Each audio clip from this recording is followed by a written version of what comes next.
So I think the movement has never stopped. You know what I mean? As far back we can think, women have always been fundamental to the movement. Even if you want to go back to the Asarian drama when, he's captured by his brother and chopped him into the pieces, and a set went on about gathering his members back together and putting them back together. That was the movement. You know what I'm saying? The movement of putting yourself back together. If you want to go back to Hatshepsut or Hypatia, these were revolutionary women. Queen Nzinga, Assata Shakur, Elaine Brown, Angela Davis. These women who have been fundamentally, a large percentage of the original Black Panther was women.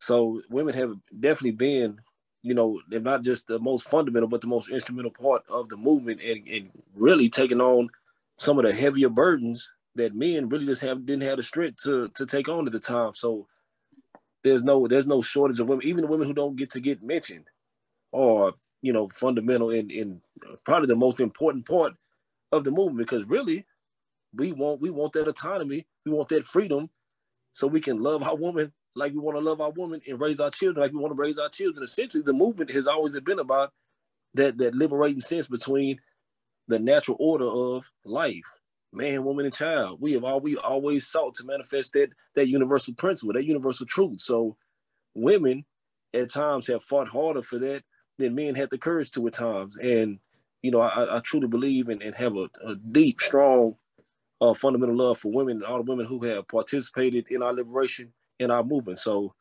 just to name drop some sisters, Queen Afua or Mecca Wise, the sister that passed away, who Dr. Supreme Understanding was married to.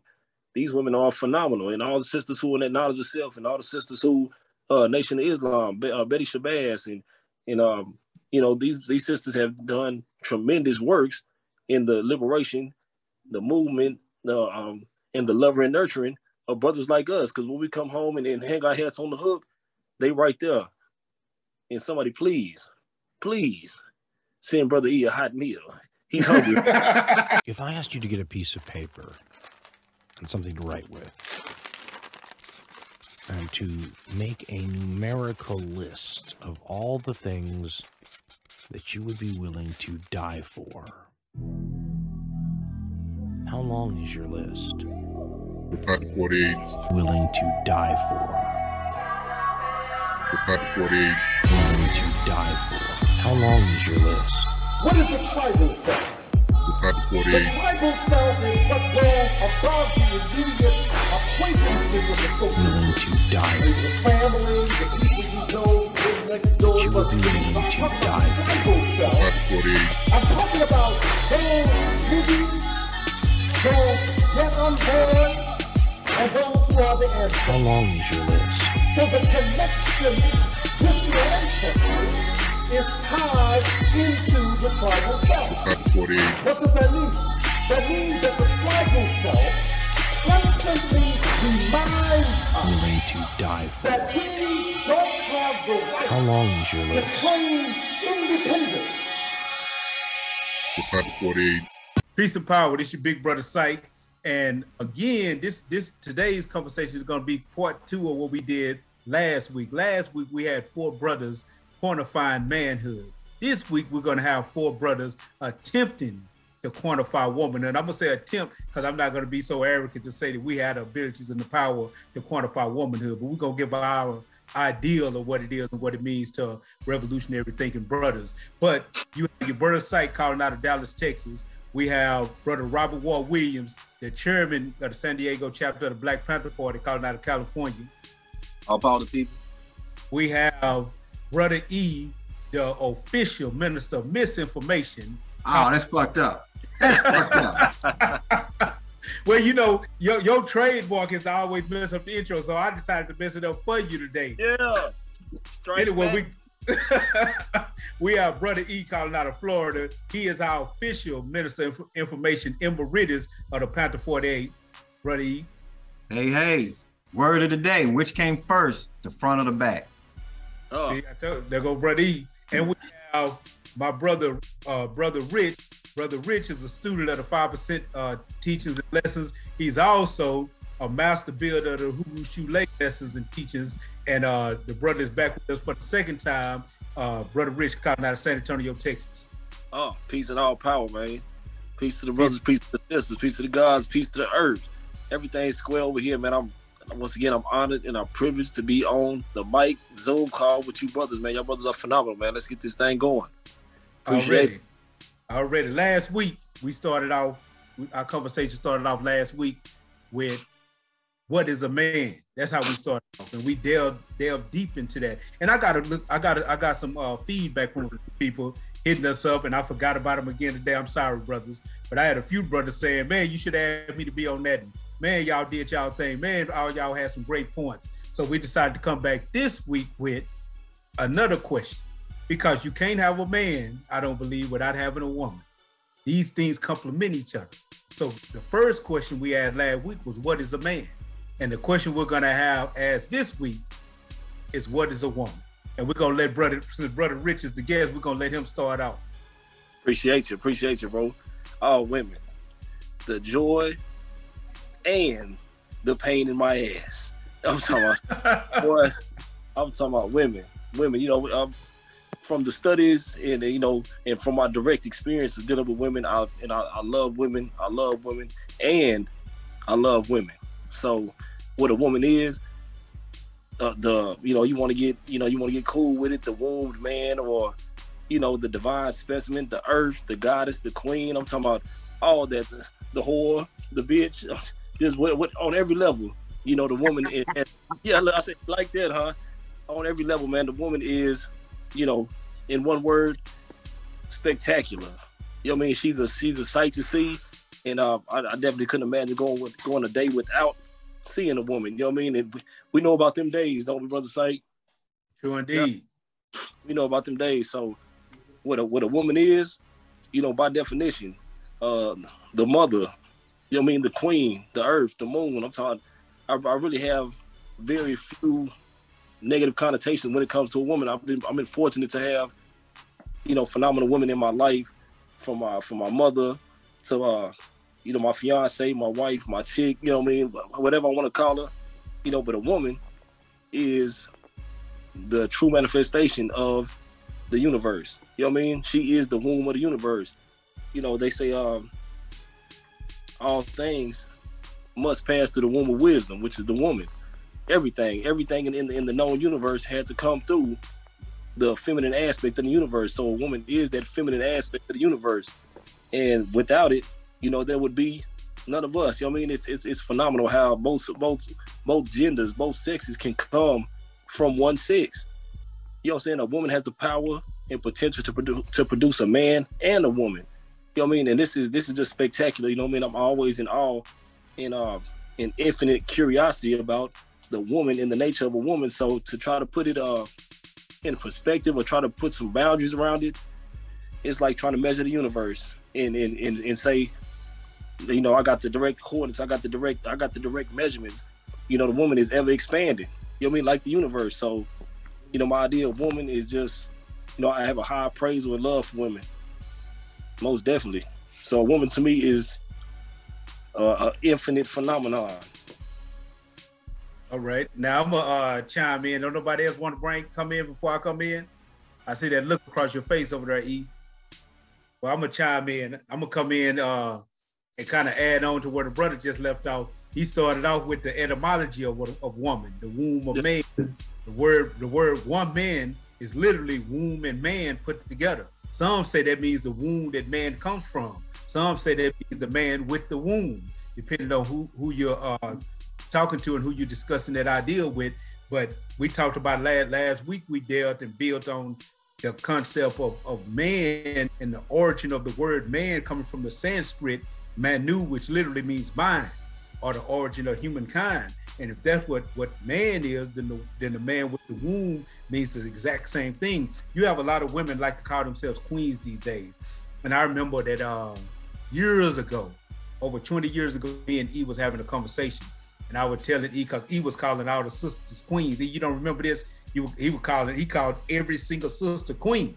And I was saying to E that I didn't believe that every woman should be called queen just because.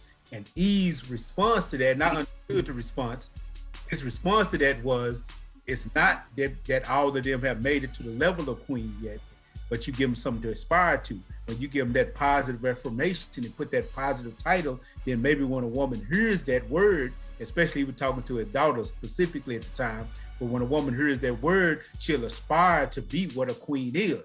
So when I think of a woman, then a woman is the female monarch. She is the queen to a man's. She's a counterpart to a king, so she is the queen. But to be a queen means that a woman has to be able to wear her crown.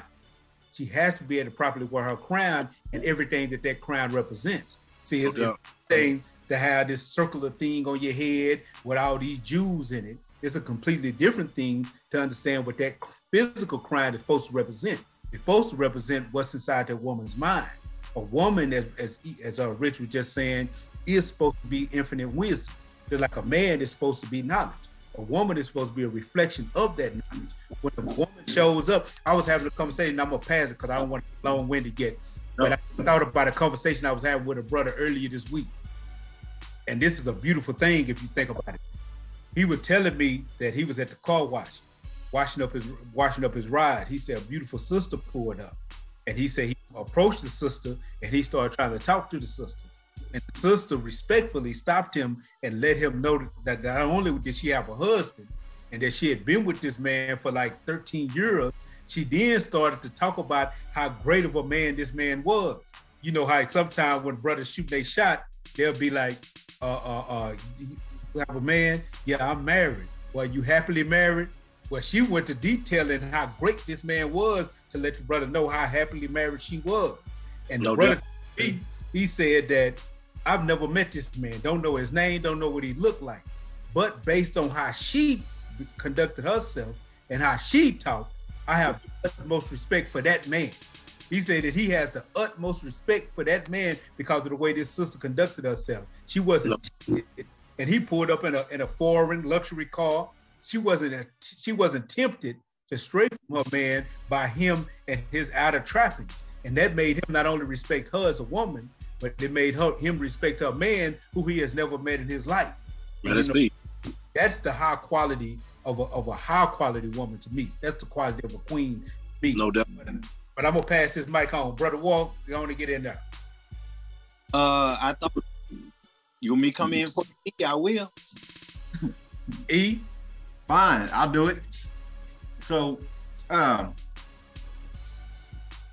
first of all, congratulations, Syke.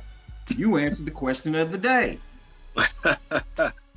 In your opening, well, when you said, and I'm not going to quote you because you know my mind be all over the place, but the essence, the crux of what you said was that the queen and the king have to come up at the same time. A man and a woman have to develop and be there at the same time, right? Yeah. So that answers the question, which came first, the front or the back? They have to appear at the same time. They're dependent on one another for their existence, for their definition, so one can't exist without the other. Our whole conversation last week was kind of almost moot, just as this one is kind of almost moot and almost irrelevant. Not to say that it's irrelevant, but the idea of attempting to bring one up without simultaneously at the same time bringing the other one up is futile and it's not going to work. Again, that goes back to who we are. So you get 50 cool points for that. Congratulations, brother. You take those back to Wakanda and get you anything you want. 50 cool points to take you forward, Wakanda. But I do remember the conversation that we had because it was in regards to Rashida, because I called her queen. And to develop a little bit more of what you put on the table in regards to it, you're right. One of the reasons I would do it was, and remember, let me put this in context. This is before every dumb motherfucker started calling themselves and every other chick a queen. So this was back before queen was cool to call a sister or your child or whatever it is. This was when it actually had some kind of fucking meaning and wasn't just some meme or some Instagram post, I'm a queen boss bitch and all that bullshit that's going around now. I wouldn't do it today. If Rashida was 5 or 6 years old, I wouldn't call her queen because it's meaningless. It's one of those words like spirituality and revolutionary, everything that has lost so much of its meaning because everybody uses it. It's on fucking TV. It's like any means necessary. has no more meaning because they put it on every fucking TV show and use it for emphasis and shit. It's irrelevant. It's meaningless at this point. So I wouldn't call her that. But at the time, yes, it was an aspiration for my daughter or for any sister that I would come across. It was a reminder of for me to interact with her in a particular way. If there was some conflict or conversation or whatever, to remind myself of who I was dealing with ideally, and to treat her to that. Not to say that if she got out of pocket and did something just out there, you just let it slide. But certainly to approach and engage and interact with a certain level, beginning with a certain level of respect and working from there, rather than what we tend to do now in most of this culture, which is to engage with a woman on this level. And if she's not there, being, just an ass, a dumbass, whatever, then maybe giving her some points and moving her up, doing it the other way and approaching it from a more, I would say, positive or more empowering perspective. But it was also an opportunity to define, because I think I mentioned at the time that, especially with Rashida, I didn't just call her queen. It was a whole call and response. That she would, I would ask her, what are you, an African? What kind of African? An African queen. What is an African queen? A servant. Who do you serve? I serve the people. And when you serve the people, who you serving? God. So this was a back and forth that we would have. So I wasn't only just calling her that, I was defining for her a whole set of values that was plugged into that, so that if I go to her now and say, hey, queen, boom, she automatically knows, okay, this is what's expected. This is where I'm at. It triggers something in her. And we as men have failed in defining that for women. We have failed in defining what queendom or what womanhood from our perspective and holding them accountable. Mr. Farrakhan talks about it all the time. That, matter of fact, Malcolm said it, straighten her up and straighten him out, to define this reality and what the expectations are, because that's what we're supposed to do. That's a part of protection. That's a part of defense, is defending her mind, defending her soul and her spirit in this external world. Remember, hers is the experience, ours is the experience. So all of this physical shit where we rule and are the more powerful of the two sexes physically, we are supposed to define her cosmos. We're supposed to give her this radius to work within of expectations, of direction, of whatever goes along with that. And we as men have fucking failed on that. So as we develop ourselves and redefine our concept and just the basic word of what words can do and what they're supposed to do, and begin engaging based on that, we begin to define and uplift and shape that woman. And as I said earlier with the word of the day, the two come up together. Because as my mind develops and grows, how I interact with her develops and grows, and she will develop and grow right along with it. Having hindsight 20 years ago, how I interacted with women versus now, and how they behave 20 years ago versus now, it's a grand opportunity to interact, because a lot of the illusion has been exploded for a lot of sisters. And again, as I said, we've defined a lot of her reality when we do videos and music and things, calling her bitch, calling her this, da-da-da-da-da-da-da-da. We feed into that, and then she feeds into it, and now she's blowing up and being a bigger boss bitch than what we thought she was going or could be, or what she was when we started all of this. So there you go. Other than that, I don't know what the fuck a woman is. She need to be able to cook though. That definitely sounded like a great definition. Actually, that actually sounded like your topic. Actually, if I say so myself, I think that was extremely powerful. And you said something else. You said that we have failed because we are supposed to be that compass. We are supposed to define the realm in which she rules in. Right. As we develop ourselves, that she's supposed to develop simultaneously. And I agree with that. And I can see what we as men have failed in the way that she's supposed to be developed. A brother showed me something that bothered me. And I'm glad I'm not 16 years old trying to date and meet women right now today, because boy, they're gonna be in the world of trouble. Hell yeah. He showed me some young sisters. I ain't gonna call the sisters out, but he showed me You know, they the top of the rap game right now.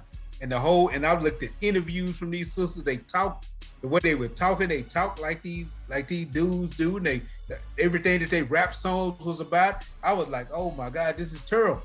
This is horrible. These dudes could have been in the worlds of trouble because they basically dating men with vaginas. That's basically what they date nowadays. Yeah. Yeah, it's a bad thing. But Well, what you had to say on this? What is a woman? I got a good point that I want to just draw on, based upon us really talking about the damage that we're dealing with. Look at it like this. We say womb and we identify that with a woman. That's also symbolic to a wound, which is also the opposite of a scar. Too often people exchange the word wound and scar. Whereas how many times have men referred to themselves as, you know, Scarface or the image that concept even draws into? And that goes deeper than a lot of folks trying to refer that back to, you know, the whole time it was used in the mafia. But typically when a man thinks of a scar, it's basically from a warrior standpoint, a recognition that I've endured something that has allowed me to survive and I'm still here. So when a man thinks about a scar, it's basically a recognition that I'm going through trials, tribulations, and I'm still here. Whereas a wound in itself is literally a parting or a laceration. Now, we talked about, when you think of a woman, you think about the fact that in order for, when a man and woman procreate, you're dealing with putting a seed in the soil. What do you do in order to put the seed in the soil? You have to lacerate, or you have to part that soil. And parting that soil, what happens at that point is that earth, or that woman from that standpoint, is going to nurture that seed so that it can produce and be harvested. So when anytime there's not a proper connection between the seeding and having proper soil, now you're going to be dealing with a rough situation, which generates a scar from that standpoint of whether it be mental, physical, or spiritual, in regards to that childbearing. This is often when we get to the point to where we talk about the generational problems that we face as men going through manhood, based upon something that may have happened to us in that cultivating stage. So when you think of a woman, and you got to start thinking about the difference between a wound and a scar and the relationship they have with one another. Because too often we don't represent or recognize the nurture and the gestation that must take place from a woman. And based upon how that gestation process goes, that is what's going to create that imbalance. When a man and a woman come together for creating that next generation, or that rebirth from that standpoint, if these things are not in tune, then you're gonna get that next generation facing something that is pre their actual position on this planet, in terms of what was happening during that phase of that internal carry within, like the seed in that soil. For instance, going back to that example, and I know Brother E can relate to this, you talk about the difference between how I may plant something in this harvest, and that, just say I plant some greens and they don't come out tasting right. Whereas it all depends on how that soil was nurtured, and how that seed was nurtured throughout that soil, and how it was raised and harvested. The same thing happens here. So oftentimes when we look at the end result of the fruit that is bared, based upon the process that it took to make that, we tend to not recognize the role that woman played, or that womb played, in that gestation phase, or in the phase of development prior to our physical birth. So whenever there's damage that is taking place in that level, in that area, it's going to have an effect that occurred, what we call pre-birth, pre-physical birth. And I think we don't take that into consideration when we look at the current condition and state of the woman. And so we have to see that it applies to the previous generation, and how that soil was treated, and how that seed itself was allowed to grow and what it had to work with in terms to be able to be harvested. Yeah. So let me say this. First of all, Ward, I'm gonna really need you to work on your pronunciation and shit. Yeah, gas station. Bothering me Okay. and shit. Fucking around, gas station, motherfucker, you. This is where understanding, you know, the more we dig. Somebody said something to me about some words or something, and my response to them was, that's why I always like to go back to the older text, because that's when you start to get into what it actually means versus what we've decided it's gonna mean. You know, bitch used to be something negative. Now it's apparently something positive in the common vernacular. So it changes, our usage of it changes over time, but what it actually is does not. So that's where going back and understanding better, because the same is true for people as well. And if we understand, if we really look and just sit, and I think this is the way we learned things so long ago, so profoundly, we would just shut the fuck up, sit down and watch. And if we just think about the relationship between the sun and the moon, you know, whatever it is we project, whether it's having sex and projecting the seed into this woman, or it's having a conversation, or our actions day to day, we are 24/7 projecting, just like the sun is projecting into the moon. And whatever it is we project into the moon, she's going to nurture it. She's going to bring it forth. That's her job. She's a reflector. She's a reflection. So this scar that Ward was talking about, over a period of time, we have projected so many scars and pain and damage into the woman's mind over even just, let's just say, since the 60s, because before, and this is why I don't like the whole idea of integration and all of that, and there's really no good argument in my mind for integration, because prior to integration, we had families, we had communities, we had some base of power, and it wasn't until after so-called integration, the 60s, assimilation, miscegenation, whatever you want to call it, war, we're going to debate that again coming up one day. But prior to that, coming and living with these people, you know, it's one thing to have a job in the general area or in the same building, but then when you move to a point after the 60s, we were allowed to go to their churches, marry their daughters, be in their neighborhood. So all of their behaviors and their mindset and their politics and how they interact with people, we began to absorb. How they treat their women, we began to absorb, and we projected that shit into our women. And it's difficult, and we've talked about this, you know, offline amongst ourselves before, that it's difficult to find a sister these days that has not been the victim of some type of sexual violence. It's very difficult. Not at the hands of a woman, but at the hands of so-called men, or so-called males, or males, it's so-called men. So this damage that we projected physically, the mental abuse, the emotional abuse that they've gone through, they've nurtured it, brought it to fruition, given birth to it, and now here it is in our face. Here it is, we have to deal with it. And that onus is on us, it's our responsibility for having done that. And so that's why it's so much for us to better define who we are, so that we begin to behave differently and project that into these females, into, you know, our daughters, into our sisters, you know, literal sisters and sisters, you know, down the street, and whoever it is. But the most essential part of it to me is always remembering that we are that sun, and we are projecting whatever it is we're projecting into her cipher. She's going to nurture, and she's going to give that back. Was that Mary McLeod Bethune said that the true character of a people can be measured by the content, the true content of a people can be measured by the character of this woman. Because the woman, Malcolm liked to talk about, is the first teacher, the first nurturer, the first protector. She is the one that's going to give that to the next generation. But who gives that to her? It's us. And we fucked up on that. And I'm gonna say that over and over again. We fucked up on that. And we have to take that responsibility, whether it takes our lives, it takes our money, it takes our status, it takes whatever it takes. If we're gonna do this thing, we have to be willing to give up all those things and go headlong into it. Live, die, whatever it brings, in order to correct this shit, so that we better ourselves and begin projecting a more conscious and profound seed into the psyche of that woman, and begin to lift her up as we lift up. But she still gotta be able to cook.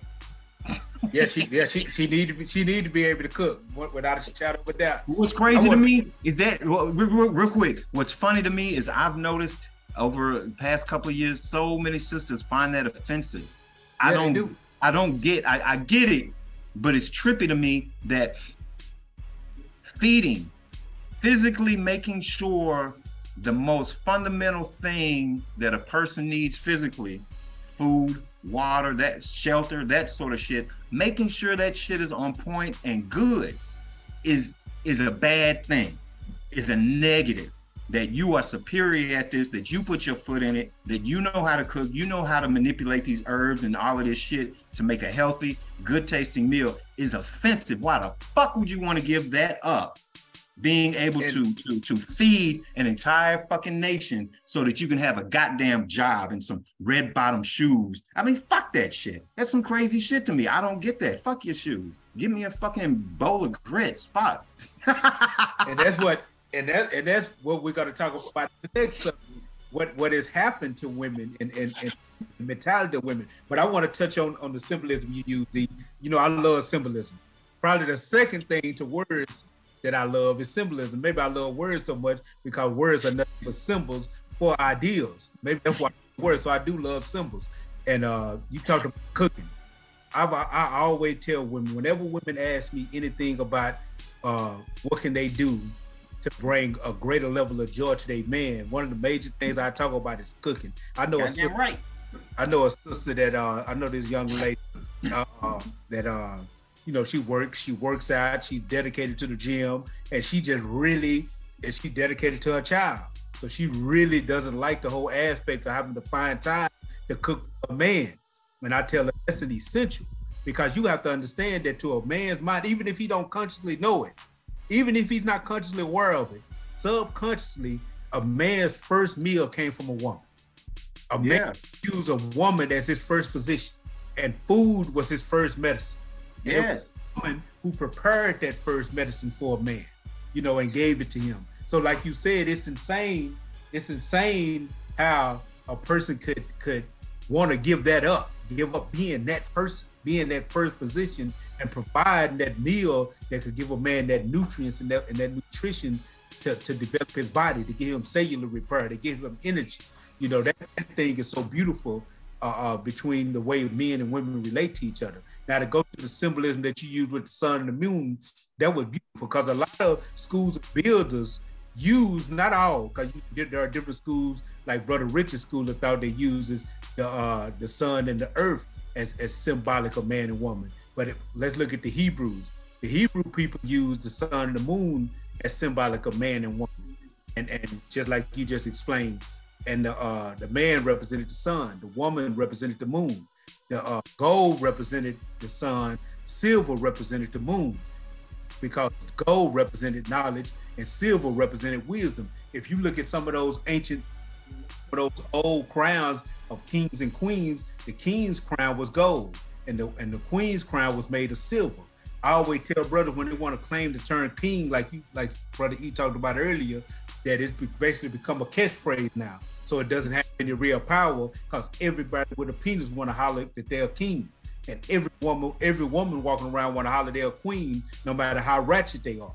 But you know, one of the prerequisites of being a king, if we walk to the throne room right now, and then somebody gave you a message and said, hey, take this message to the king, and then they walk away, and then you recognize that, man, they never told me who the king was. So then you start using context clues. You're gonna start looking for the guy who has a crown on. Maybe he's sitting on a throne. Maybe he has a robe. But the key thing you're gonna look for is a crown, because that crown was symbolic of the king's power. Now that crown is usually round. It's usually gold. It usually has points on it. You know, there are different headdresses, but it usually has points on it, and it usually has jewels in it. Now the symbolism of this crown is gold because it represented the sun. In ancient time, they thought gold was actually sun rays that had hit the ground and solidified in the ground. And again, the gold or the sun represented knowledge. It represents knowledge, and it represents the man. It was round because it was just like the sun. And just like everything in the solar system, rotates around the sun, because in our solar system, the sun has the greatest mass, so it has the greatest gravitational pull. The king is supposed to have the greatest gravitational pull in his family. He's supposed to have that. And the Jews represents the knowledge. If you look in Proverbs, you'll constantly see knowledge, wisdom, and understanding being likened to jewels, rubies, and things of this nature. So it's supposed to represent his ability to have knowledge, wisdom, and understanding. And as he said earlier, we don't have to look too far to understand the role that we're supposed to play in a woman's life, because nature teaches us this. So if we look at the relationship between the sun and the moon, a woman is naturally the moon, and she's reflecting whatever light or mislight, I don't know if that's a word, that a man is giving to her. If you're not on point, then whatever nonsense you reflecting on her is gonna leave those scars that Brother Ward was talking about earlier. But if you on point, if you moving and operating like a Malcolm, if you moving and operating like a Farrakhan, if you really on point, and she has something that she can respect, and when she hear you talk, when she watch you move, when she watch how you deal with reality, when she watch how you deal with your issues and problems, then she will reflect that. And a dude would have the ability to know what kind of man you are just by seeing how your woman moves at work, by seeing how she conducts herself when she nowhere around you. The same symbolism that I said for the crown of a king had the same representation for a woman. A woman's crown was usually smaller than the king's. It usually was made of silver, and they call it a tiara, and it usually had jewels in it. And that crown, that queen's crown, was representative of the moon. The moon doesn't have its own light. The moon is reflecting the light of the sun. So it lets you know that the sun is there even when you can't see it. Even when you can no longer see the sun, you know that the sun is still shining because it's being reflected by the moon, and the moon represents that light in the dark. Also the moon or that silver, that woman, represents that secret knowledge, that ability, as Eve was just saying, likening the sun to the man and the moon to the woman. That's that secret knowledge. That's those metaphors, those allegories, and those symbols that the ancient wise teachers hid the deep knowledge in, and only the master builders had the ability to decipher. The woman is supposed to be that, walking and talking. You know, in Greece, and again, I know that Greeks, we can't say that they're the origin of philosophy, but the word philosophy in Greek literally meant the love of knowledge, or the love of Sophie. Sophie was the goddess of wisdom. So Sophia, the philosopher, was the lover of wisdom, the love of the knowledge that he got from the original man, or the first man. If we look at our at your wedding traditions, if you look at that, usually, and I'm finna shut up because I know I can get long-winded on stuff like this, but if we look at the wedding tradition, usually you'll have the man, the groom, standing at the altar, he's waiting. And then the father is bringing his daughter down, and she's covered up, she's in all white, and she has a veil on her face, and you can't even see what she looks like. And he walks her down the aisle, and then he gives her to the man. And then the preacher, he says all this old good sounding stuff, and after it's over with, you may kiss your bride. Then he raises the veil and finally gets a look up on her face, and then he's able to kiss the bride. This is an ancient ritual. And what this ritual represents, when the woman is coming down, the woman is wisdom. And wisdom is veiled, because all men cannot pierce the face of wisdom. They don't have the ability. But once a man has made it to a certain stage in life, then he's allowed to pierce the veil. He's able to raise the veil up so he can see the face of wisdom, who the woman constantly and consistently is a representation of. If you look at, and I said I was gonna shut up, but I'm gonna say this last little part. If you look at the college systems in America, you know, when you first go to college, you get an associate's degree.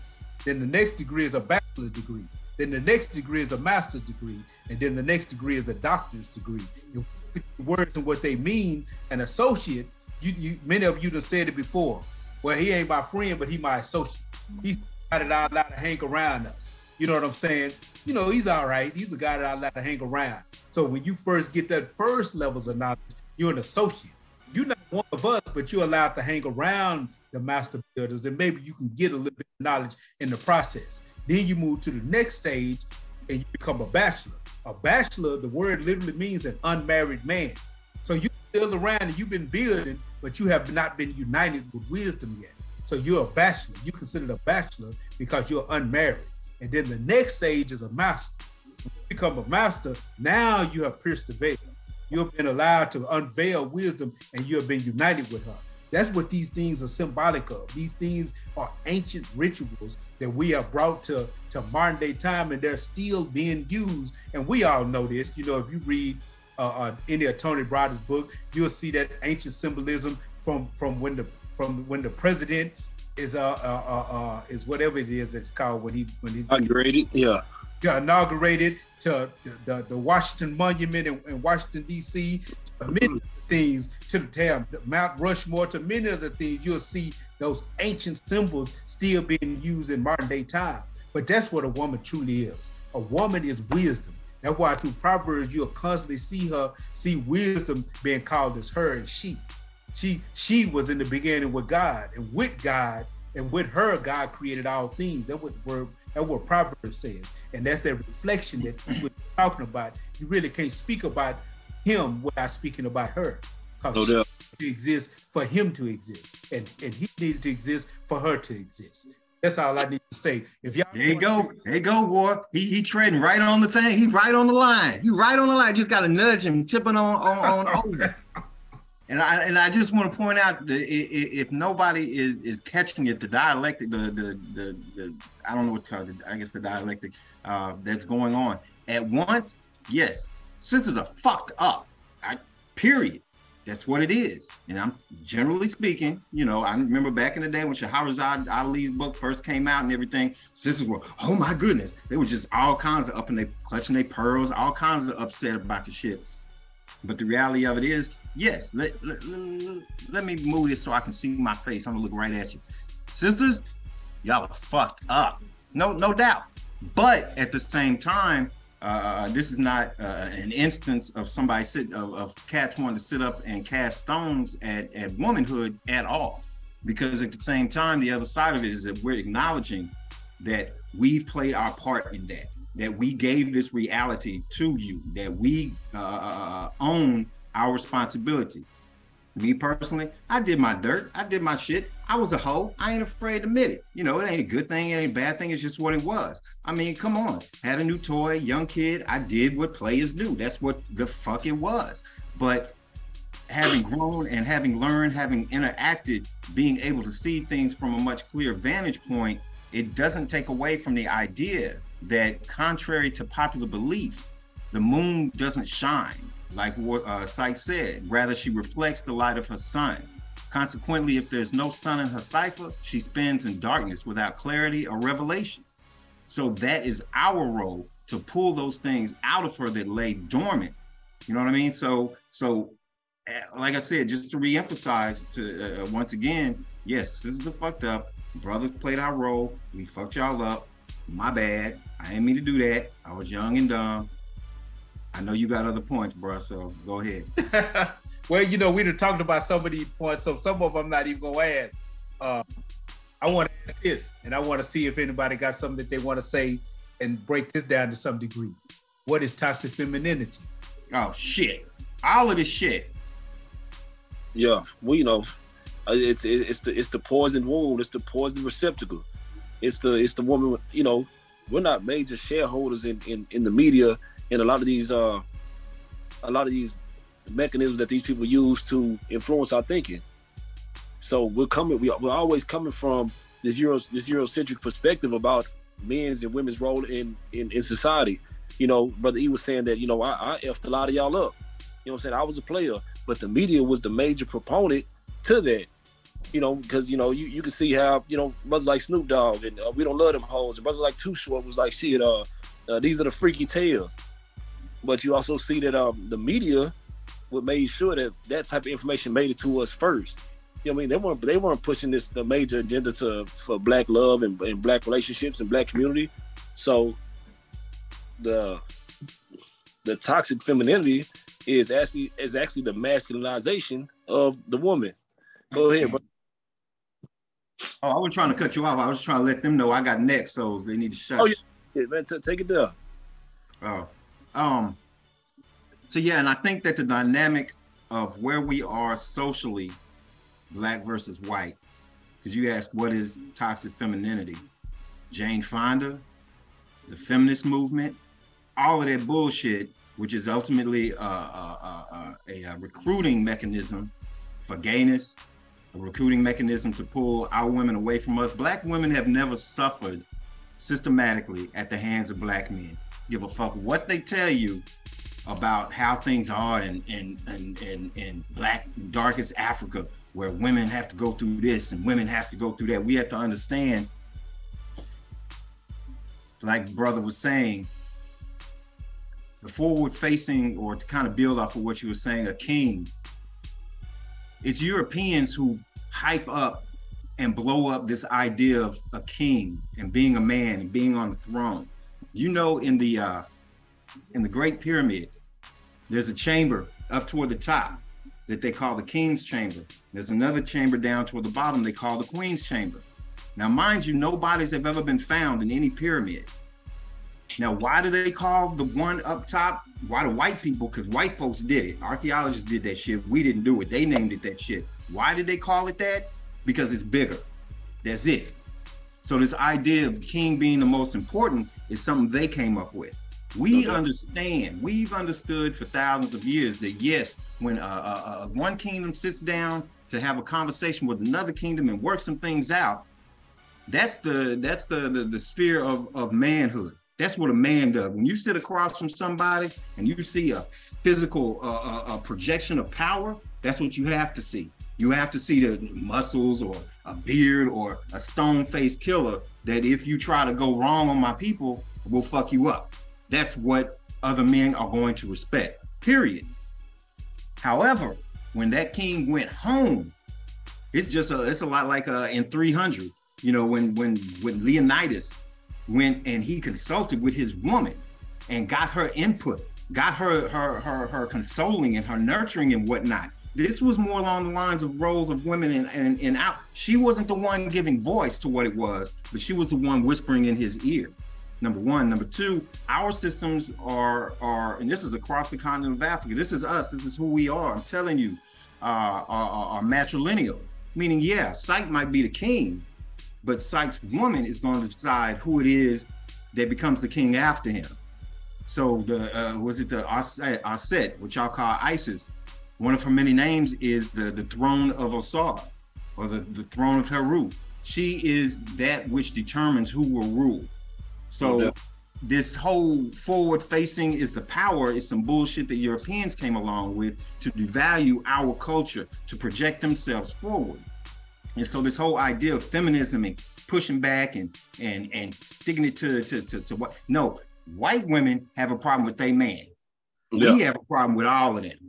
And our problems are not their problems. So when white women are bitching about some minuscule bullshit that they can't do or they want to do, it's not ours. And that's a part of the toxic femininity that's been projected into our women. They've divided us by these white women coming in and saying, hey, your man is a problem. This is toxic masculinity. No, it's toxic white boy. It's toxic white masculinity. Your man got issues. You need to go take care of it, because just like our women teach our boys, first and foremost, you're responsible for bringing up George Washington and Hitler and Joe Biden and Trump and all of these. You did that, white woman. But they projected that shit into our communities. Well, and again, back to times prior to the whole integration push and all of that, we ain't had that problem, because we were incubated. We were cut off from their politics, and we didn't have to deal with them so directly. So we had our own value system, but we bought into their value system and have now made white women's issue with white males our issue. Sisters have made it their issue in clumping black males along with white males, as if black men have any power to affect any of the mechanisms in this society that really affect our situation. Shit where women can't take off work because they're pregnant, maternal leave and all of that. We ain't got nothing to do with that. The right to have an abortion or this or that, wherever you stand on, we ain't got nothing to do with that. That's white boys doing that shit. They put some of us in power. Y'all know the game, the routine. You put some faces up there so you can say it's inclusive. But the reality of it is, those are not our laws. We didn't have no abortion issues back in dark Africa. We didn't have no women's lib organization back in dark Africa because we valued the woman from day one. When women started valuing being accepted into the system, being a CEO of Lockheed Martin, it was a woman for a while. Yahoo, the head of Yahoo, was a woman for a while. A lot of women in very powerful positions. I've yet to meet a sister yet that says, yeah, that makes me feel more powerful because she's getting 6 figures, 7 figures in her salary. So these are their issues, and that to me is really what toxic femininity, and that should be a phrase that you hashtag that shit. Somebody that's on Twitter, make that shit real. Hashtag toxic femininity. This shit has been weaponized against us to the point that, like Sykes says, we live in a vaginaocracy or whatever. A gynocracy. Gynocracy. And it's a white gynocracy because even our women suffer at the hands of the shit. We just don't fucking know it. But we bought into their value system as if it, again, being the head of a CEO of a Fortune 500 company should not, under any circumstances, be more important than being there for your fucking children. And that's one of the questions. Can a woman, this is so fucking stupid, dig it. Can a woman have a successful career and raise a family? Let me tell you, no, you can't. You're gonna give more to one and less to the other. You can't serve two masters. So if you're gonna pursue your career and it's gonna take up 12 or 14 hours a day, I don't give a fuck how you try to rationalize it. Your children are gonna suffer, and that's being borne out. That's showing, that's coming to pass. So no, you can't, you don't get to have both. You just don't. It's just not enough time in the day to raise a career and pursue your own selfish interests and to do what it is that you're supposed to be doing, which is to nurture the next generation and make sure our people don't get more fucked up. Sorry, that's just the fact. That's mathematics. You want mathematics? That's the mathematics of it. 1 + 1 don't equal 28 hours in a day. It just fucking don't. Now, cook me something, goddammit. You sound like Kevin Samuels right now. I ain't got no. I told you I don't have no problem with most of what he said. I don't have no problem with it. Yeah, but you on point. I'm just outside. You on point. You ain't telling no lie. Actually, that's what I was gonna say. Toxic femininity is, so ain't no point in saying it again. What's up, Rich? You got something on your mind? Yeah, definitely. I'm just thinking about toxic femininity is the sloganeering of it. The independent woman. I don't need no nigga. I don't need no man. I can do this on my own. That's toxic. You know what I mean? Because the way we interpret reality is different from the way these people who are pushing this agenda on us. We operate off interdependence. And I tell my shorty all the time, like I tell anybody else all the time, you need somebody. You didn't do it on your own. You didn't teach yourself everything that you learned. You didn't go pull the goddamn oil up out the earth and put it in the gas pump. Somebody else did it for you. You didn't sign your own check. We are interdependent. You know what I mean? Once you start out this old Sasha Fierce ass shit, independent ladies, I can do it on my own. I don't need no man. I got my toys. That's toxic. It's ridiculous. You know what I mean? You stick to them toys. You stick to you got it all by yourself. You didn't need no help. Man, you suffering. And you quick to harp on some, I don't have anybody. You don't want anybody. You know what I'm saying? That's toxic. You know what I mean? So all the sloganeering and all the frustration that comes with that hyper individualism, that's why we suffer so much, because we thinking, I'm 1D, YOLO, you only live once. Weird ass, these weird catchphrases that these cowards use to push this agenda of, I got it all by myself. It don't work like that. So that's toxic femininity. You know what I mean? That's toxic. I don't need no man. I don't need this. I can get it on my own. You're not being realistic. You ain't ever done anything on your own. You ain't even put the toilet paper on the toilet paper roll to wipe your own ass with. You didn't manufacture that. You know what I'm saying? We need somebody. And once we come to grips with that, then a lot of that poison, a lot of that toxicity, it'll dissolve. Okay, now E said something earlier when he talked about the sun and the moon and the reflection of the light, and that was a beautiful symbolic breakdown. Now I got another question I want to put out there. And Rich just talked about need. Wait. I forgot what was. I got a point. I got two things I want to bring up. Get in there then. Yeah. it's aspects of the toxic part that I think we hadn't mentioned or addressed. Okay. First off, y'all said it, but I want to go into it a little bit further. Finding it offensive to being a nurturer, as if processing life is being condemned to a lower level. That is part of the weaponization that goes into what he was saying in regards to the woman. And as a result of that, the spinoff from that gets into this position of where the woman feels like she can be at the same thing as a man can be, which goes also. Another aspect to that is also the promotion of the overextension of nurturing to the point of enabling codependency by not having a child or a young adult experience growth through real life exposures. That's another part that we don't tend to address, because too often what you find, going back to those scars we talked about, as a result of certain types of scars, a woman will hold on to her child and prevent that child from growing and experiencing the type of things that the child needs to do, so that that child can now leave the nest, leave the womb, and actually become an adult.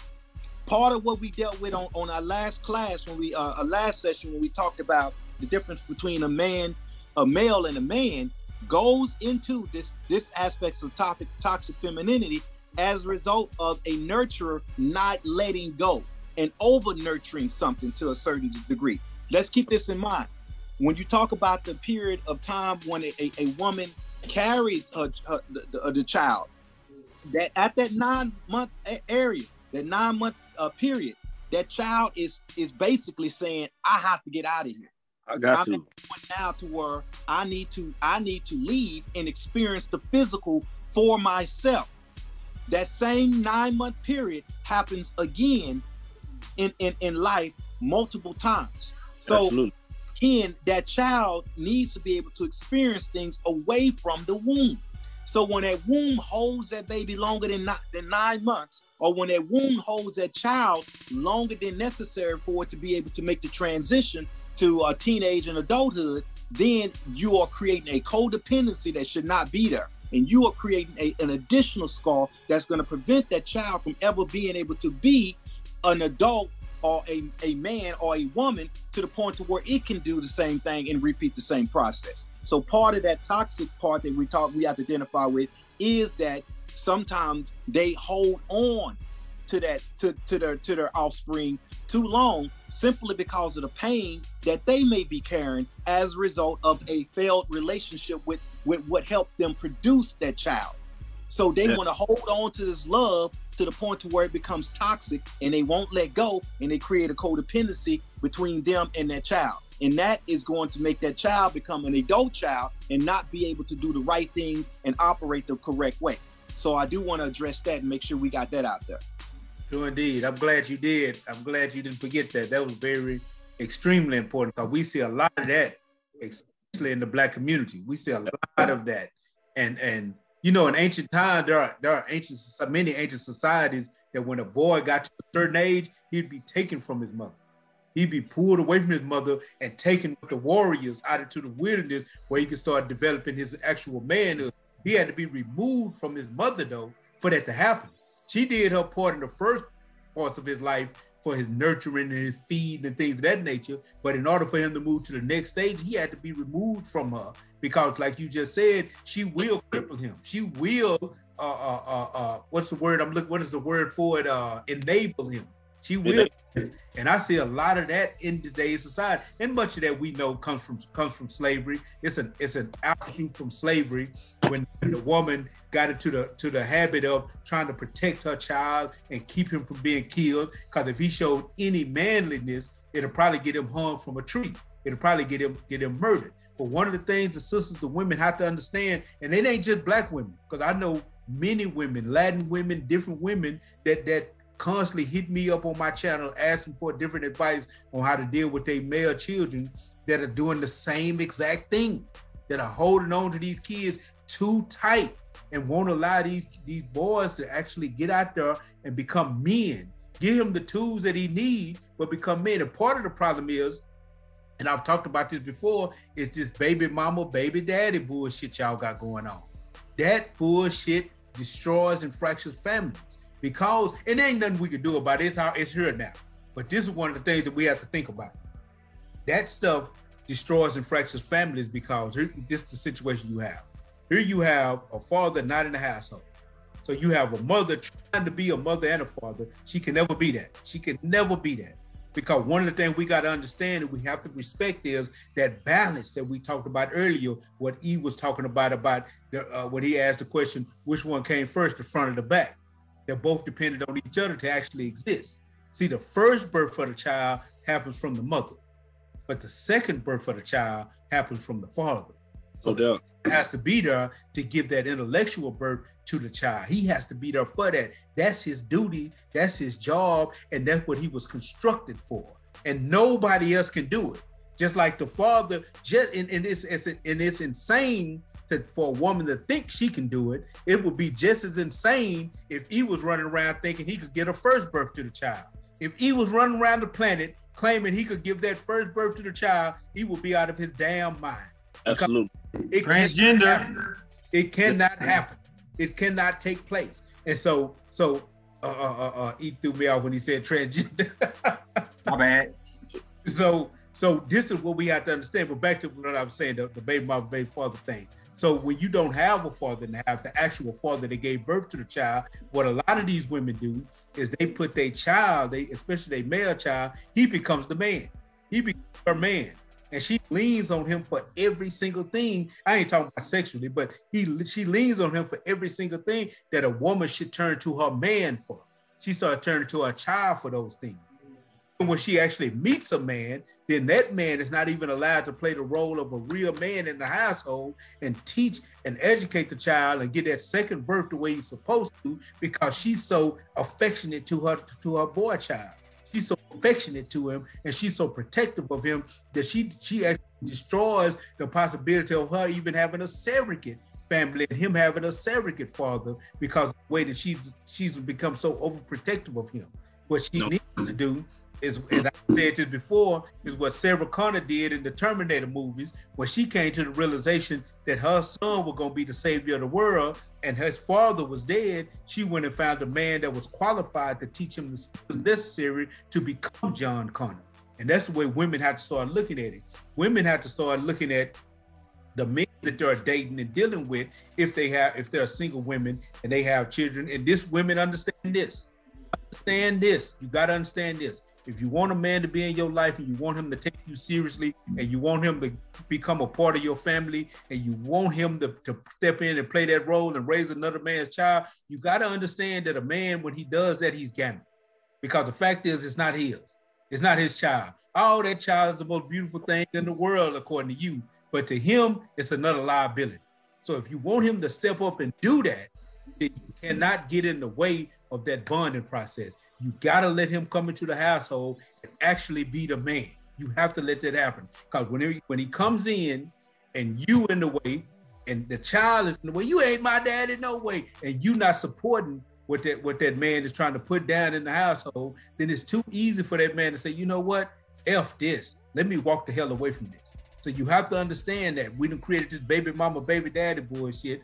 We have to create some levels of concessions for a real man to step into that household and actually play the role that he needs to play in that child's life, even if he didn't physically father that child. Go ahead, War. I see you got something on your mind. I'm gonna actually give the people, the audience, a definition of a word to go with the definition you just called, because I think this curse word has been taken too much out of context.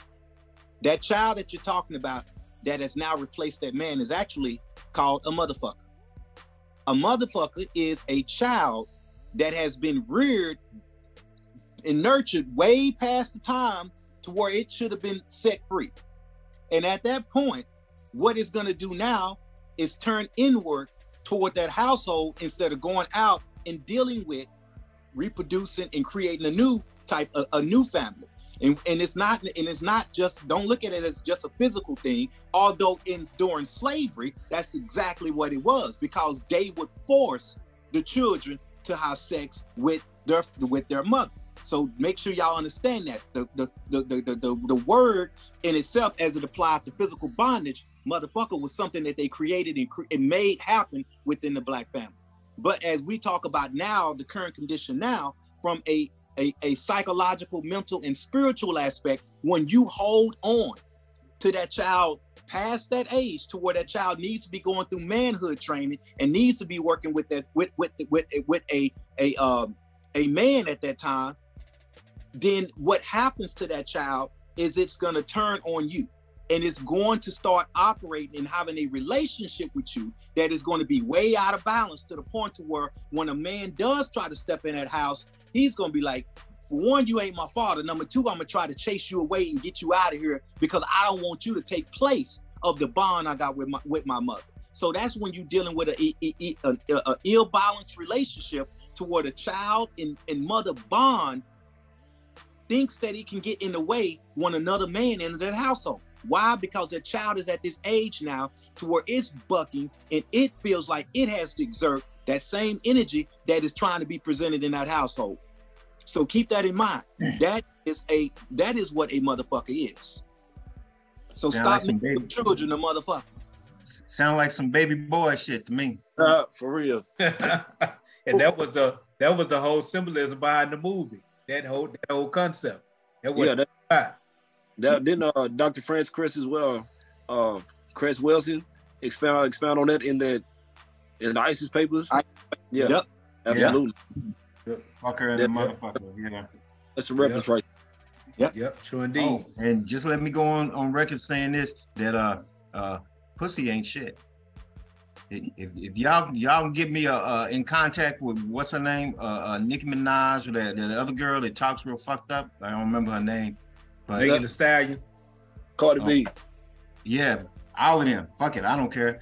Somebody need to let them know that they coochie ain't shit. Sex is easy. Sex ain't a commodity. It's not something you can, you fucked your way to the top, but what the fuck top are you? What are you on top of? A completely bankrupt value system in society, rewarding you for essentially completely, or helping to completely skew and fuck up the whole entire concept of what womanhood is. And I think that's another part of this whole toxic femininity. Women believe that when they come to that's another phrase. What do you bring to the table? If all you bring to the table is your coochie, I don't want nothing to do with you. If that's the best thing you got, I'd rather have a hot meal. I can always jack off, but I can get a much better meal from a sister who knows what she's doing. I can cook, but I can't cook like, sister that knows how to cook can cook. So I would much rather have that love, that energy, and the information that's put into that in a trade-off for some shit like that. So yeah, your pussy ain't shit.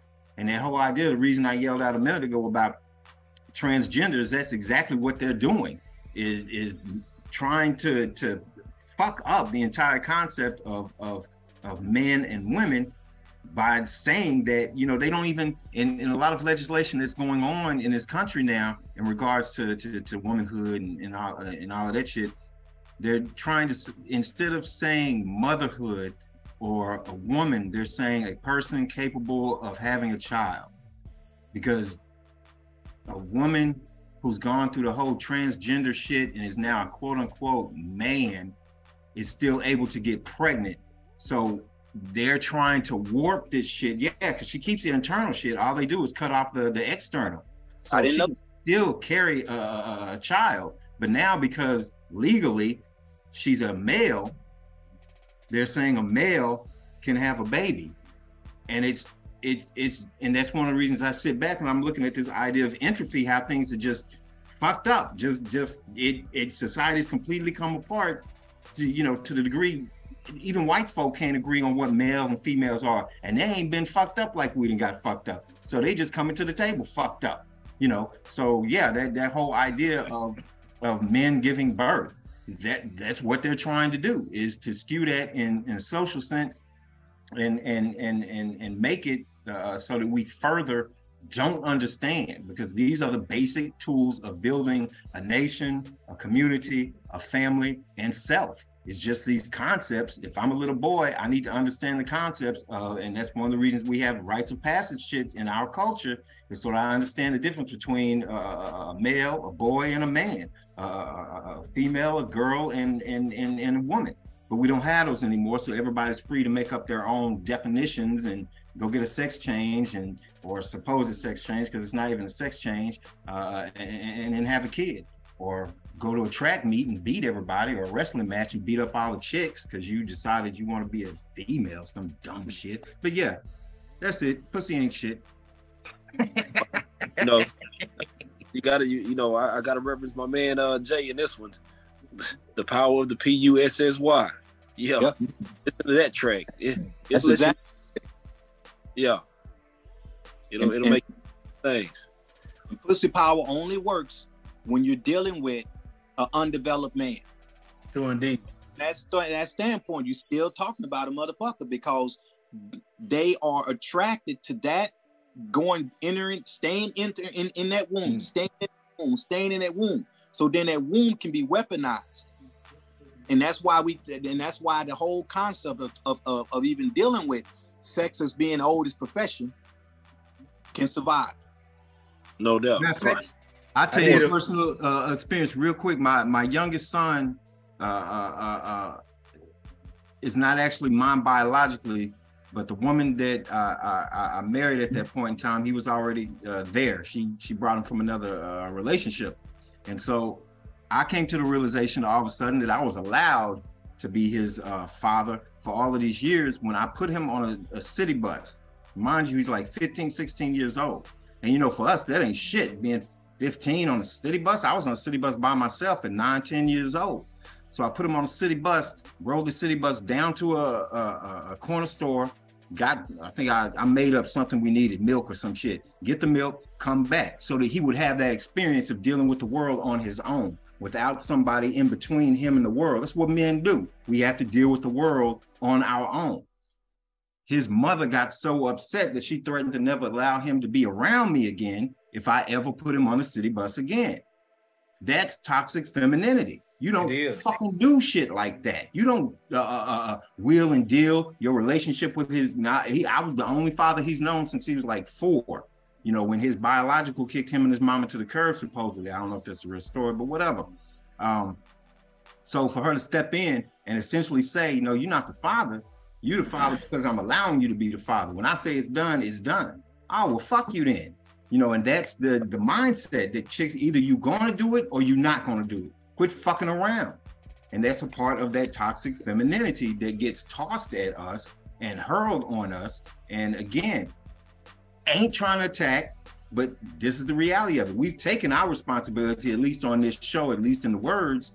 Sisters also have to be willing to take their responsibility for that shit as well and stop doing that shit. When you come across a good man or somebody that you think is a good man or whatever. So yeah, pussy still ain't shit. But go ahead. And true indeed. That's what I was talking about when I talked about how we allowed this baby mama, baby daddy thing to mess up the concept of family. But we could actually rebuild it if you actually allow a man to come in and actually play his role. But he cannot play his role, and he can never feel comfortable in his role if he knows that his relationship is going to be wheeled and dealed if you don't like what he's doing. He comes in as a man, and his job is to take a boy, and as he started the conversation, he said, my youngest son, because in his heart, he feels that this child is his. But then he had to remember, well, the son that she brought into the relationship with her, because he was reminded that this is really not my son, because I can veto whatever you think you can do when it comes to him, because at the end of the day, you are not his father. And no man wants to hear that. No man wants to hear that. It's a woman, and he loves a woman, and he's willing to build a family with this woman. You have to allow that man to be a man. And one of the things that women don't understand is that you actually devalue yourself when you do this. You devalue yourself, because no conscious man in his right damn mind wants to be in a situation like that. So he walks away. It's better to get with a woman who only has his children, or a woman who has no children at all. So you have to understand what you're doing when you do things like that. And a man, I don't know how long ago that happened to E, but he still remembers it. And E ain't just the only man. This is a constant that men have actually went through when trying to create relationships with these children. And even though he didn't father that child, what y'all got to understand is that we men are people. So we actually fall in love with these children. We actually start to care about the development of these children. And when these are taken away from us, you know, that leaves a scar itself. So y'all have to, women have to really truly understand this. Y'all got to understand this. Now I got another question because we figure get ready to wrap up in a minute. Unless, boy, you got that look on your face. You want to build on that? I just wanted to say, to me, it's not about falling in love at all. I think that's the wrong terminology. I think what it is and men that are developed and recognize their role as a man knows that that's a level of accountability. That's what I am supposed to do. I am supposed to bring other men through manhood. True indeed. So if I'm going to be in this household with this child that's at the age and ready and me doing my part, I am supposed to take them through manhood. And if you're going to stop me from taking them through manhood, then you are going right back to that term I said. You're going to make him a motherfucker. And from that standpoint, you're going to create codependency that's going to stay with him and make him a man-child. Period. True indeed. True indeed. And like I gotta say both of y'all right, because there is a level, like Syke said, we are human. We do have emotions, and there is, I don't know if it's falling in love or whatever, but there's definitely a love and a desire to be around that kid, because now you like that kid. You have a bond with that kid. And that I think that's what he was referring to, is just on a human level. I love this little boy. Oh, you're gonna say, well, fuck you then. And that not only fucks up that relationship, but like in my instance, I had an actual physical biological child with this woman, so it ended up fucking up part of that relationship as well. So all of it just gets fucked up because of this whole power trip and play that chicks like to play with their kids.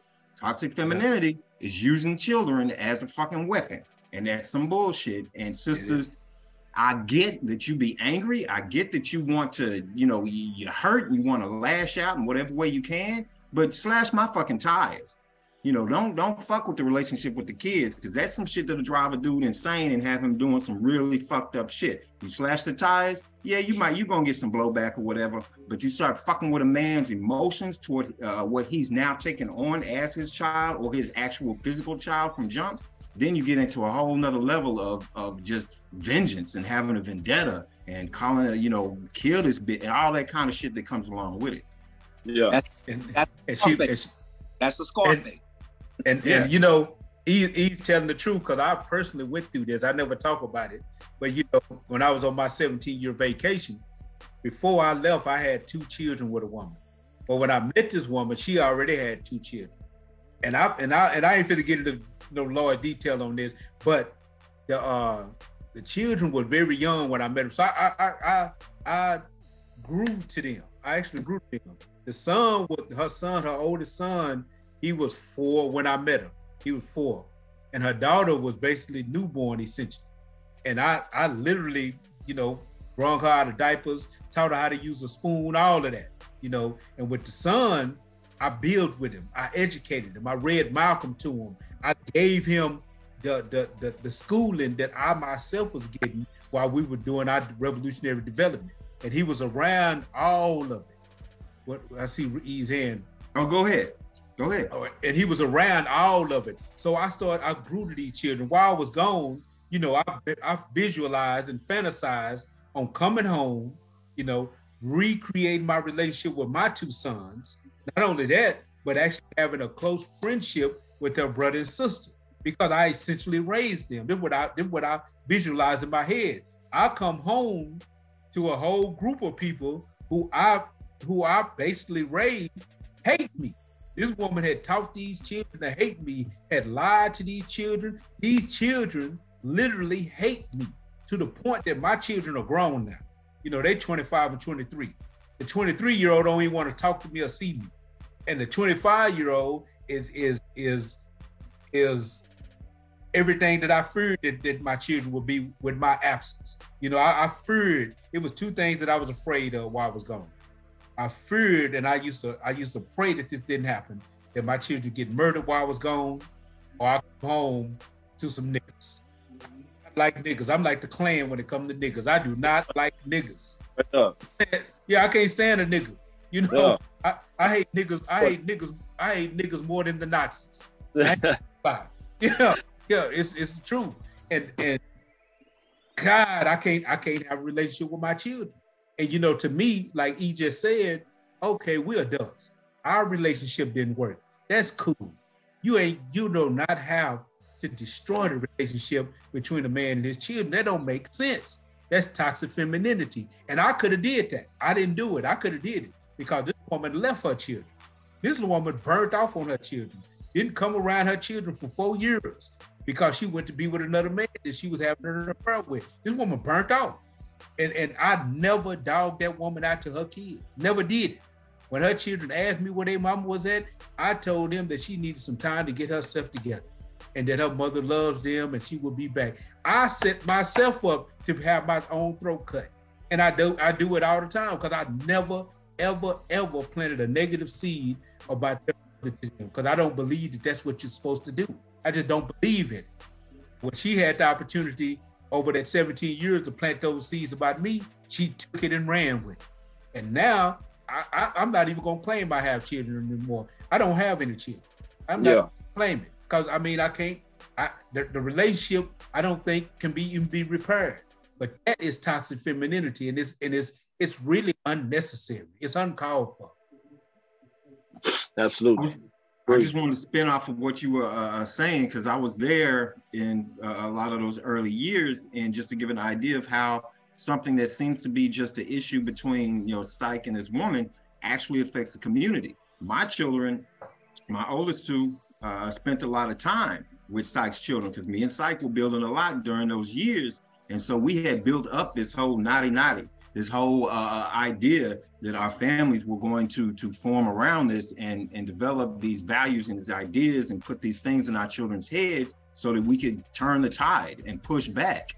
And when this happened, even in Syke's absence, there should have been an effort to at least allow those children to maintain a relationship so that they could go forward and build on, because I was still there.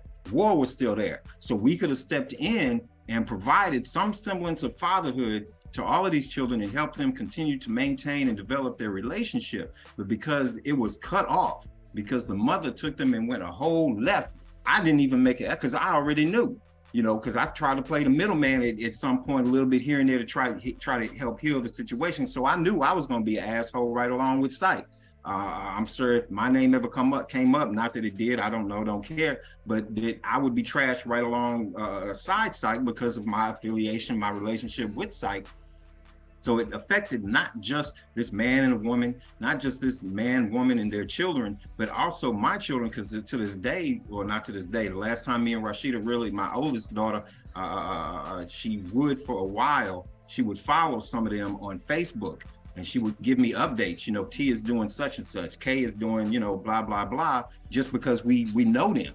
But they weren't able to have their relationship and have it grow. So it affected the community in that way, just because of Syke's decision to do whatever. They got him on a vacation, but then ultimately the mother saying, fuck that shit, I'm gonna get back at him, get back at the world and exercise my, you know, this toxic femininity and basically go left and completely sever all of these relationships over here. So that's 4 women, 4, 5, 6, that's 6 little black folk that could have grown up with some type of rapport. They could have at the very least been on the show reminiscing, hey, y'all remember when, you know, Syke and Baba went to such and such and Brother War was da whoop de whoop, you know, because they were always around. They always knew each other. So again, it affects the entire fucking community, not just those 1 or 2 people that are involved. And that's something that's got to be embraced and understood. This shit is bigger than your petty bullshit, which is another, some of it's petty, but that's another thing that Shahrazad Ali talks about, is how sisters so many times will come home, will come around and bring so much petty bullshit to the table. You know, he said, she said, gossipy shit at work. Brother don't want to hear that shit. Brother, I don't want to hear that. You know, why are you bringing that into our relationship and making that part of our dynamic. It's one thing to have a conversation about what's happening in life and whatnot. It's another thing to bring home petty, what we call it, women fight.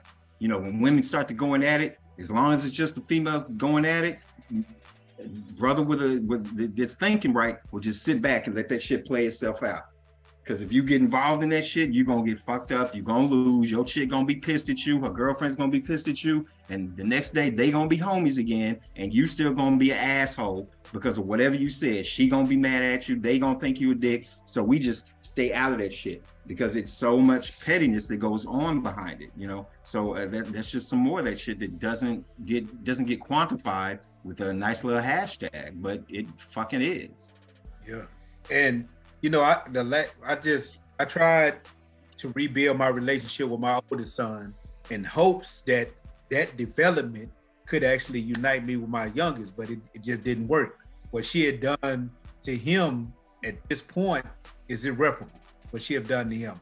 Maybe something happened in the future, I don't know, but who he has developed into is completely counter to who I developed into, and we can't meet eye to eye. We can't even have a real good conversation. But I sat with him and I talked with him and I attempted to build with him. And I told him that even though, and I own my mistakes for putting myself in prison. I own that. You know, I made a decision. I allowed my ego to take control and overstep my responsibility. I did that. But as I told him that you didn't have, it's a lot of stuff and a lot of teachings that y'all went without that you didn't have to go without. I have a network. I have conscious brothers around me who was I was a part of a community with.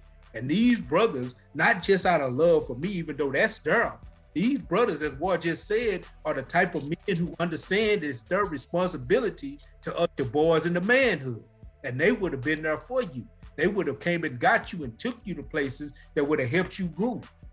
They would have taught you lessons that would have helped your understanding develop. They would have stepped in and took those roles and played that part. That's what they do. They have taken on the responsibility and a oath to do this for the community. So definitely they would have did that for y'all. Your mother just didn't allow that to happen. But I have a network that would have done those things.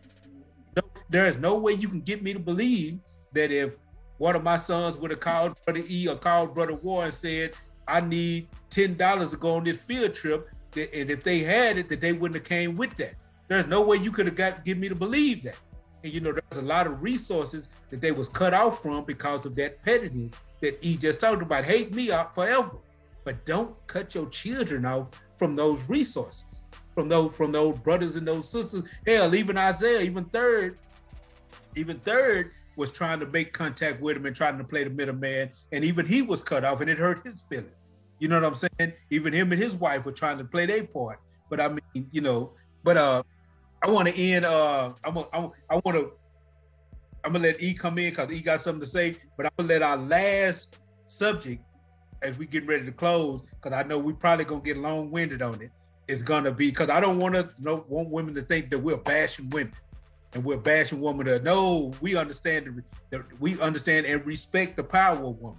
So one of the things that I want to put on the table is how instrumental have women been in the black power, black empowerment, black freedom. I don't want to use black empowerment movement, black freedom movement, black liberation struggle. How instrumental have women been in that? E, you had something to say on the last subject before we go to this?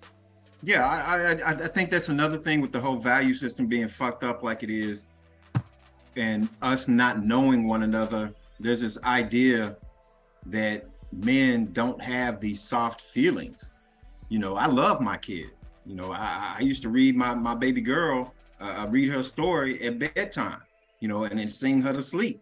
Men have these connections with their children, but like Shahrazad Ali noted, that relationship is predicated on the relationship with the mother.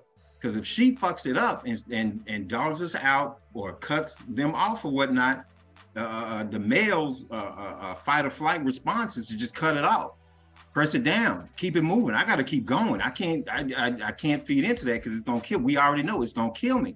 But I think there's this. Well, I know there's this idea that we don't have those feelings. We don't have those emotions.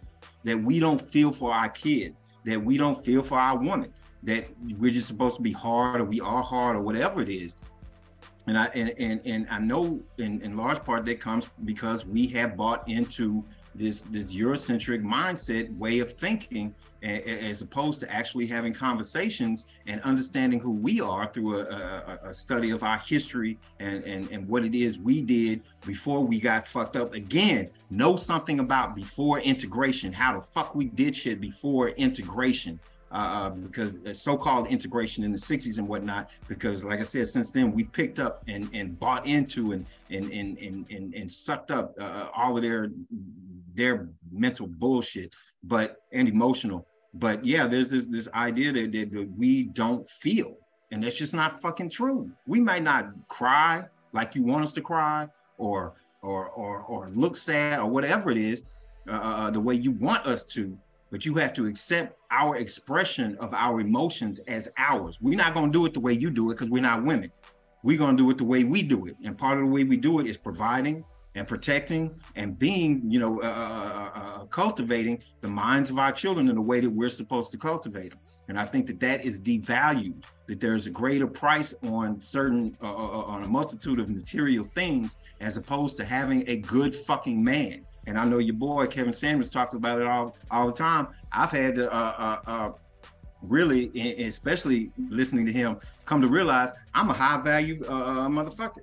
I ain't got no $100,000 a year job, but I'm high fucking value. I didn't know that.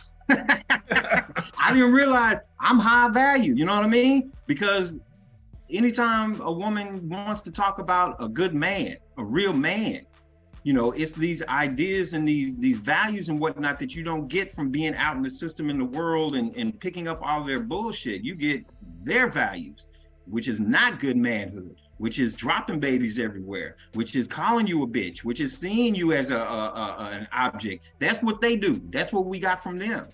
But to talk about being a good man, sisters have to make that a high value something. And by doing that, start teaching us more about what it is to be a man. Because the reality of it is, on the sister side of it, sisters have grown to value somebody that can pay the bills versus somebody who can fucking, build a bookshelf or some shit, or take care of the house, and who will treat them with sincerity and honesty and be a part of their reality. They've traded that off so that they can get the Gucci bags, or so they can travel around the world. And that's funny.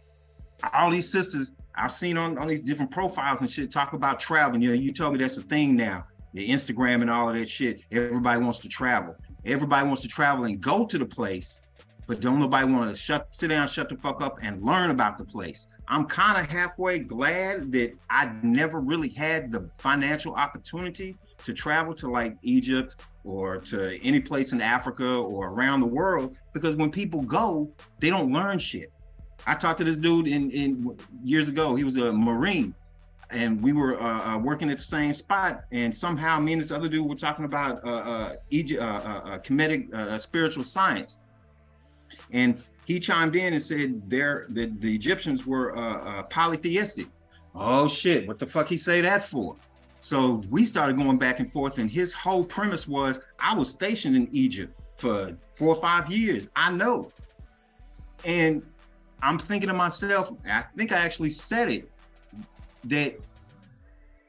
that same idea, because you live someplace, you know something about it, would mean that all of us are scholars about the indigenous lifestyle, the people of the lifestyle of the indigenous people, the so-called Indians here. We know their spiritual systems. We know how they ran things. We know what they grew. We know how they acted, because we've lived here our whole lives, 30 years.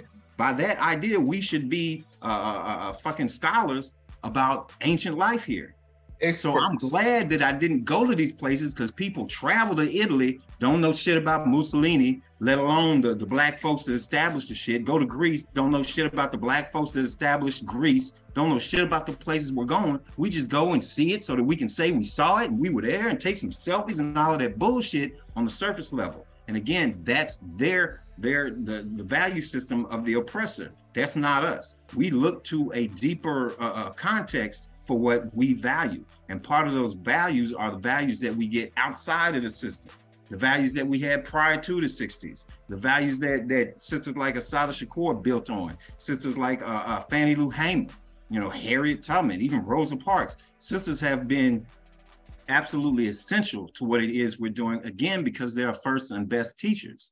They had men like Malcolm, men like Hugh and them, men like whomever, Dr. King and Medgar Evers and these other cats that at the same time were projecting something positive and something building into them, and they reflected that and supported that. And so we were able to have a cohesive community to whatever degree, and to push back and to maintain our own sanity that we don't have anymore. So yeah, sisters have been absolutely essential to the movement. However, because we both lost our grip on what it is our role is, we no longer have that ability, male or female. But yeah, sisters have been absolutely, my mama white, full disclosure, everybody, I'm half white, mama white, and daddy black. So I can't really speak to, I had aunties on my pop's side, and it's funny because on my pop's side, I was never really close to that side of the family. I don't know what that's about, but in a broader sense, in a broader picture, yes, Black women, African women have always played a role in maintaining. When brothers weren't available to play that kingship role, there were always sisters to step up. Queen Nzinga, because I think it was her brother died, she stepped into the role of leading the resistance to the European onslaught. You have the Kandakis on the West Coast. Throughout history, sisters have stepped up. Hatshepsut have stepped up and filled the roles of leadership. But throughout, even when they weren't on the forward facing, they were still in the background whispering in the ear, and as fucked up as that sister that has no name, whose name we're not going to mention, was, the one thing that she did that I still like is when we were going to go down to Jasper, for the second time, and she told you, whatever her reasoning was, I don't know. Might be at the house. But just that idea of, as opposed to another sister who broke down crying because we were going to go down there, this sister, at least in those words, were essentially, you better get up off your ass and go handle that business. And that's the type of shit that we have to have. That, stay on the path. I got you, baby. Come on, do this. And we don't have that.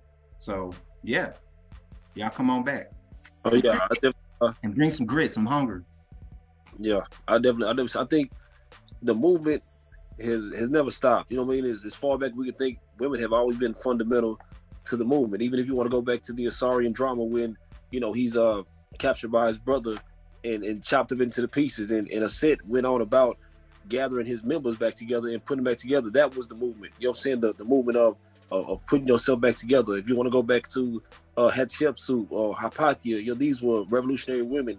Queen Nzinga, Assata Shakur, Elaine Brown, Angela Davis, these women who have been fundamentally, a large percentage of the original Black Panther was women. So women have definitely been, they're not just the most fundamental, but the most instrumental part of the movement, and really taking on some of the heavier burdens that men really just didn't have the strength to take on at the time. So there's no shortage of women, even the women who don't get mentioned, are fundamental in probably the most important part of the movement, because really we want that autonomy, we want that freedom, so we can love our woman like we want to love our woman and raise our children like we want to raise our children. Essentially, the movement has always been about that liberating sense between the natural order of life, man, woman, and child. We always sought to manifest that universal principle, that universal truth. So women at times have fought harder for that than men had the courage to at times. And, I truly believe and have a deep, strong, fundamental love for women and all the women who have participated in our liberation, in our movement. So, just to name drop some sisters, Queen Afua or Mecca Wise, the sister that passed away, who Dr. Supreme Understanding was married to. These women are phenomenal, and all the sisters who in that knowledge of self, and all the sisters who Nation of Islam, Betty Shabazz, and these sisters have done tremendous works in the liberation, the movement, and the lover and nurturing of brothers like us. Because when we come home and hang our hats on the hook, they right there. And somebody, please send Brother E a hot meal. He's hungry. Man, we get on this channel. Straight up. Man, I'm on it, E. I'm talking. That's something nice for you. God, appreciate that. For real. So, absolutely, man. Women, we love y'all. We know that y'all a major proponent to our freedom, to our love, to our nurturing, and it's phenomenal. Definitely. Sure indeed. Brother War, you gonna take us out with something? I would basically say, because just dealing with the things that's going on in San Diego right now in terms of the San Diego Black Panther Party, I look at women as being the equal part of what it takes to make the movement happen. I think it's foolish for anybody to create a scenario or continue the miseducation and misconception of feeling like one is above the other. Like the men is what make the Panther Party. And you know, that goes into the misinformation as well, in terms of when you see an image of the Panther, then you think of a man with a gun, and that is what a Panther is to you. That is the farthest thing from the truth. It's not about the gun, it's about the relationship in the building of the man and the woman together to create that movement and move forward in that. And just with that, I like to give credit to just a few. There's many women in the organization that right now, but I like to give credit to a few of them that really help sustain and move us forward. First and foremost, here in San Diego, Sister Renee, who's not currently operating in uniform as an active member, but she was very instrumental in moving the party forward and keeping it on its toes and foundated. Sister Taz, I like to give her credit for continually staying there to be there and to break the molds of what people consider to be a uplifting and powerful woman in the movement. Latrice, who used to be our Minister of Defense at one point in time, going back to the thing about how men feared stepping up to certain roles and then women had to do it. I still find to this day right now that a lot of men, because of their ego and lack of being, I would say, a real man or stepping up to that position of man, but feeling like they hadn't made it to this certain financial status before they step out and do work in the community. Now we find our women filling those positions. So this misnomer that a man has to get to this certain status, because again, you're looking at things through the standards of someone else, as opposed to recognizing the position of repair that we in within our communities that we need to be in, is the reason why, unfortunately, a lot of men are not stepping to the plate, because they feel like they got to be at a certain economic position, and then they want to help the community. Whereas the sisters recognize, look, we have to do what we have to do now, or things are going to get worse. Period. A couple of more.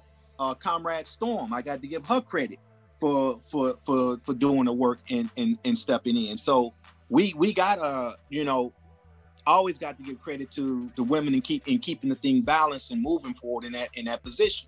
They've always played a strong role, and they must continue to play a strong role. To do anything other than is going back to the damage of COINTELPRO, which basically pins the woman against the man and vice versa, and creates a situation to where the Panther movement or movements in general could not sustain themselves. So we can't allow the same things that we see to be what's wrong with society right now to impede our grassroots movements in the community in terms of empowerment.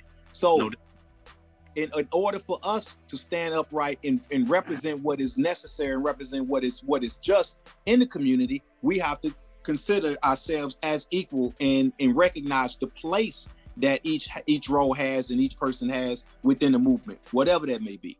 Right on. Indeed. Just real quick, and I have no information to back this up, but I'm just sitting here thinking, and it's curious to me that those, you mentioned Huey and them back in the day, which y'all call the Black Panther Party. I call it Huey and them. I call them leeches. That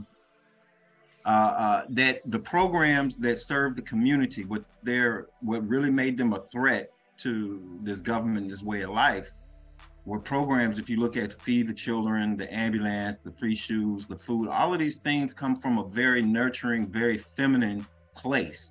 So I kind of have to wonder if a lot of these programs were spearheaded or begun, or at least the idea of we need to do this came from women.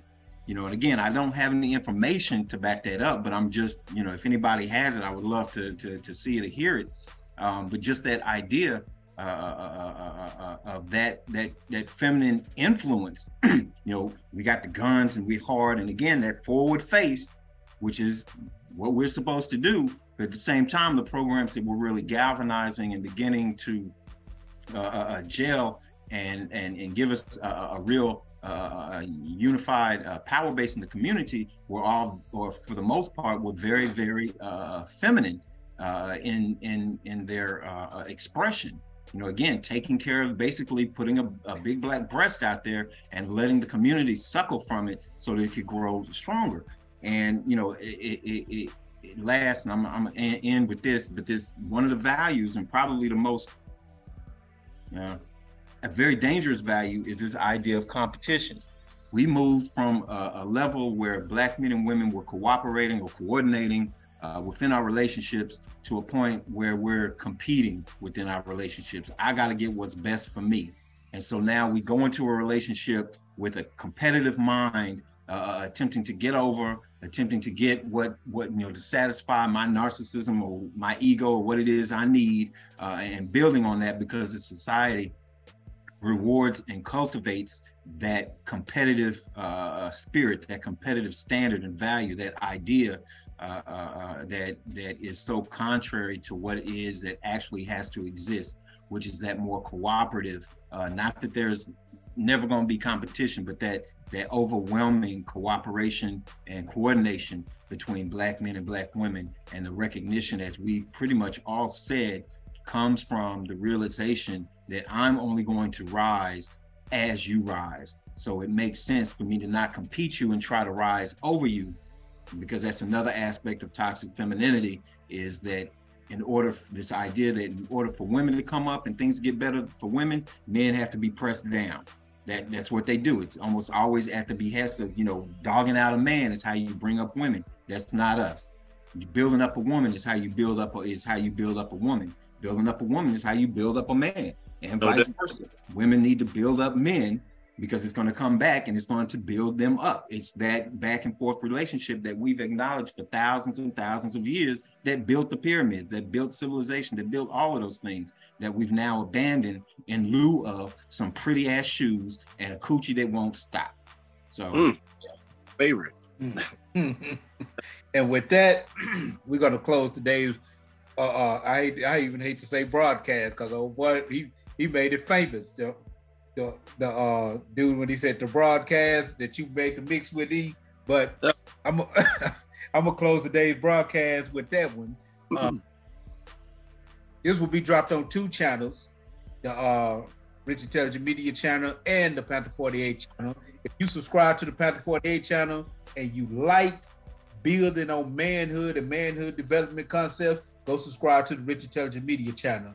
And if you subscribe to the Rich Intelligent Media channel and you love this more political education type of conversation that's geared toward the development of the Black community, go and subscribe to the Panther 48 channel. I hope you got something beneficial from the conversation today. Some of it's going to be some hard medicine, but you got to swallow it, because it's going to help us heal. I thank the brothers for participating tonight. I hope y'all got something from this. Subscribe to the channel, like the video, share the video. All power to the people. Peace, God. Peace, brother. Cheese grits. Cheese grits. Yeah. And somebody make Brother E a meal. Power, peace and power. All right, brother.